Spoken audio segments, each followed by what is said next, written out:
Oui, bonjour à toutes et à tous, bienvenue sur la chaîne Dividende 440. Aujourd'hui une vidéo spéciale pour faire le point sur les événements de ce début d'avril 2025 et ce qui finalement se trame depuis un bon mois et demi sur les marchés financiers, à savoir à l'annonce par Donald Trump, le président des États-Unis d'Amérique, de l'augmentation des droits de douane dits réciproques par les États-Unis sur les produits d'importation venus de Chine, de l'Union européenne et de nombreux pays d'Asie du Sud-Est. Alors l'objectif de cette vidéo, c'est d'absolument pas de présenter les droits de douane, ni ses pourcentages, ni son impact, parce que finalement on connaît pas encore l'impact. Il faut être honnête, personne ne connaît l'impact de cette décision, qui est à la fois une décision politique. Donc c'est pas l'objectif de cette chaîne, de présenter une décision qui est politique, mais forcément c'est une décision qui va avoir un impact sur l'économie et donc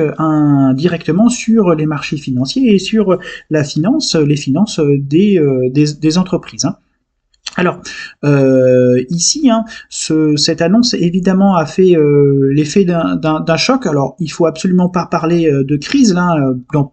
Pour plusieurs semaines, on va pas arrêter que ce soit sur les forums ou sur certains journaux spécialisés d'employer le mot crise, d'employer le mot récession. Alors je rappelle à chacun et à chacune que la récession en termes d'économie, c'est une baisse consécutive du PIB sur 2 trimestres consécutifs.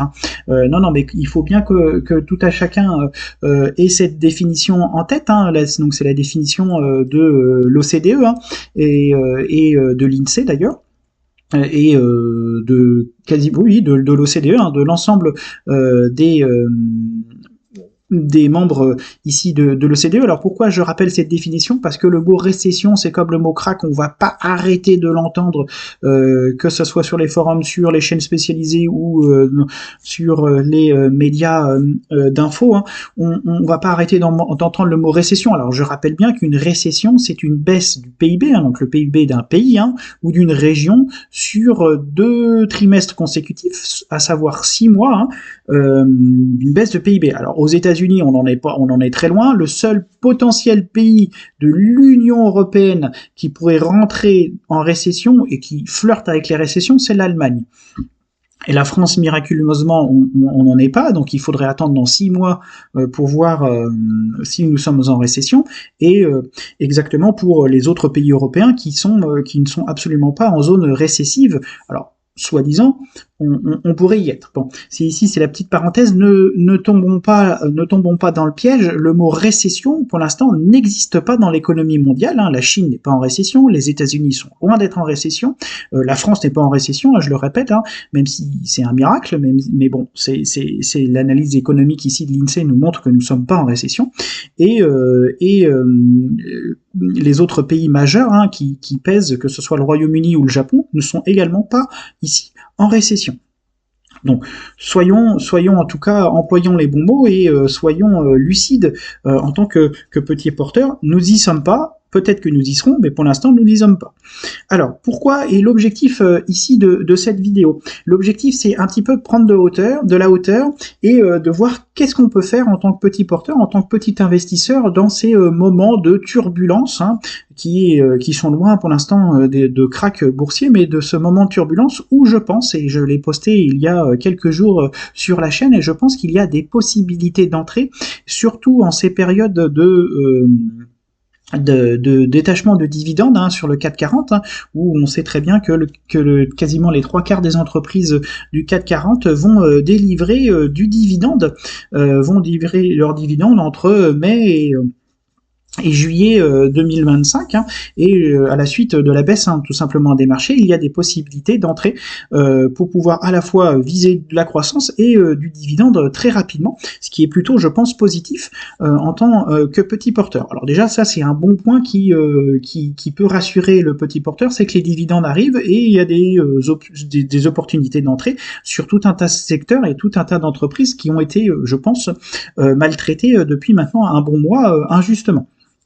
Deuxième point positif, et qui peut rassurer le petit porteur et qu'on ne parle pas assez, c'est que les entreprises, notamment les grosses entreprises de CAC 40, ont quasiment toutes un programme de rachat d'actions, qui ont été votés par les conseils d'administration et les assemblées générales, et validés par les assemblées générales. Et par exemple, une entreprise comme Total ou tout un tas d'entreprises, notamment dans l'énergie, ont un programme de rachat d'actions qui vont forcément soutenir qui vont forcément soutenir les cours, et ça c'est un bon facteur ici, un bon facteur de sécurité, en tout cas pour un petit porteur. Troisième point positif, et qui me semble être positif, c'est que les entreprises, et notamment les grosses entreprises, n'ont jamais eu autant de cash. Et oui, on n'en parle pas, mais les grosses entreprises ont un cash absolument phénoménal. Alors je parle même pas des grosses firmes américaines comme Apple,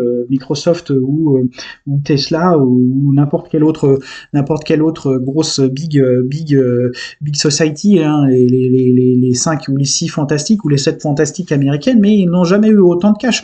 C'est pareil, les grosses entreprises européennes, notamment du CAC 40, à part quelques exceptions, toutes les grandes entreprises ont du cash à gogo, à souhait. Et ça, c'est plutôt positif, parce que forcément, il va y avoir des entreprises qui vont être affaiblies, en tout cas qui vont être affaiblies par, on sait très bien comment ça se passe, certaines entreprises vont être mises sous pression par les gérants, et ce qui va donner des possibilités d'entrée et de rachat sur ces entreprises-là. Voilà. Alors ici, c'est mon avis, c'est mes 3 points positifs, ce qui n'engage que moi. En tout cas, ici, je pense qu'il ne faut pas s'affoler et qu'il faut être lucide. Alors, faut non pas hésiter à arbitrer, si vous avez envie d'arbitrer, c'est-à-dire de vendre certaines actions, vendez-les, mais ayez toujours à l'idée que ce coup de bambou n'est finalement qu'un coup de bambou politique, même s'il aura des répercussions politiques, et que ce coup de bambou est aussi un rapport de force sur les marchés financiers, et nous, en tant que petits porteurs, on n'atteindra jamais ce rapport de force. Même si vous avez des millions en actions, c'est ce rapport de force, c'est en centaines de milliards. Ici, ce rapport de force ne sera jamais atteint par des petits porteurs, et donc il faut nous savoir naviguer entre. Alors, le conseil que je vous donne, c'est et surtout évidemment de continuer à investir. Alors évidemment, il faut pas se lancer tête baissée dans l'achat d'actions, surtout quand le couteau tombe, la fameuse expression. Et ici, clairement, le couteau risque encore peut-être de tomber quelques semaines, quelques jours, quelques semaines. On peut aller vers les 7100 points, peut-être, même plus, même pas le bas, peut-être même 7000 points. Mais je pense que il faut pas avoir peur, et il faut viser. Je pense qu'il faut avoir des points de visée, et notamment sur des points de visée sectoriels. Alors qu'est-ce que c'est que des points de visée sectoriels? C'est qu'on va viser des secteurs. Alors les ETF par exemple sur l'investissement peuvent être très bien pour ce genre de temps de marché, où finalement je vais cibler un secteur et pas une entreprise, mais on peut très bien aussi viser des entreprises. Et moi, je pense que le premier secteur, et ça peut paraître bizarre de ce que je vais dire, mais surtout à la suite de la baisse du pétrole, je pense que le premier secteur qu'il faut viser, c'est le secteur de l'énergie. Nous sommes au 21e siècle et nous n'aurons jamais autant besoin d'énergie, quel qu'il soit, que ce soit de l'eau, du pétrole, du gaz, du charbon ou de l'hydrolienne, ou de l'énergie dite verte, qui en fait en réalité n'est pas verte, mais bon, ça serait le sujet d'une autre vidéo. Mais on n'a jamais autant besoin d'énergie. Donc moi je pense que le secteur de l'énergie, qui a été maltraité à la suite notamment de la baisse ici du cours du pétrole, et on voit bien, on est passé ici à un cours du pétrole qui était quasiment de 76 $, on est passé à 66 en moins d'une semaine, enfin en moins de 2 semaines.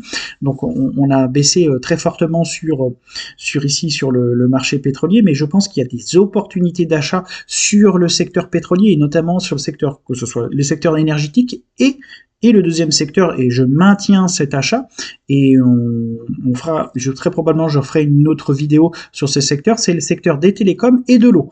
Donc je maintiens ici mon conseil, en tout cas mon objectif en tout cas personnel, c'est que ce soit sur ces 3 secteurs, secteur de l'énergie, secteur de l'eau et secteur des télécoms, qui sont clairement les secteurs d'avenir.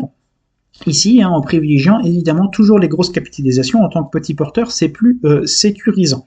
Donc voilà, c'était tout simplement pour vous dire, bon, on est comme nous tous, pour conclure, on a forcément eu une semaine ou des semaines un peu plus difficiles en tant que petit porteur, on a forcément des lignes qui sont passées au rouge, il faut pas non plus avoir peur de le dire, mais gardons la tête froide, profitons de cette situation, je pense, qui nous permet de rentrer à bon compte sur certaines actions et je le répète, sur les 3 secteurs ici qui sont pour moi les secteurs d'avenir, que ce soit le secteur énergétique, notamment sur les grosses capitalisations, que ce soit française, européenne ou américaine, le secteur de l'eau, et notamment Veolia en France, je pense que c'est une entreprise qui n'a que de l'avenir, et les secteurs dits de télécommunications, notamment les secteurs de télécommunications françaises et européens, que ce soit Orange, Bouygues, qui vont être clairement recherchés dans les mois et les semaines qui viennent. Eh bien, écoutez, je vous souhaite bon courage en ces périodes un petit peu plus troublées sur les marchés financiers. Je pense qu'il faut garder le cap, et d'où notre intérêt de stratégie de dividende, de toucher du revenu mensuellement, trimestriellement ou annuellement, me paraît d'être indispensable en ces périodes un peu plus troublées. N'hésitez pas à commenter la vidéo. À bientôt, au revoir.